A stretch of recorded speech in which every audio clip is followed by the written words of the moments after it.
C'est quand même très rare d'être vraiment à part égale, quoi, romancière et philosophe. C'est gentil. Mais tu sais, pour le roman, la question s'est vraiment posée à un moment de savoir si j'allais écrire un roman ou un essai. C'est-à-dire que quand l'idée première, c'était simplement celle de ce monologue intérieur d'une femme qui s'éprouve comme laide.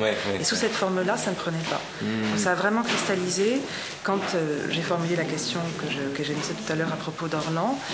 Et quand du même coup, je me suis trouvée tirée du côté de l'incarnation d'une question d'ordre théorique.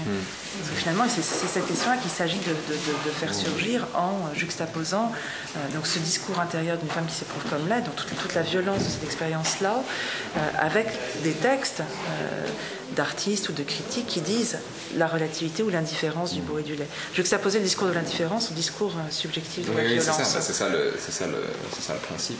C'est particulièrement éloquent quand tu parles d'Orlan. Je veux dire que c'est d'une...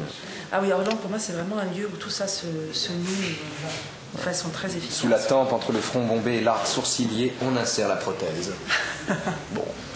Mais quand le film a été projeté... Mais qu'est-ce qui reste d'Orlan après ces trucs, en fait? C'est ce qu'elle est maintenant. Enfin, c'est-à-dire qu'elle a des protubérances comme ça sur le front, alors que c'était, à l'origine, une beauté très classique. Les images, c'est quand même stupéfiant. Bon, mais là encore, c'est du morphine. Elle travaille sur ordinateur. Elle a renoncé aux opérations. Elle a renoncé aux opérations. Je crois qu'elle ne le fait plus.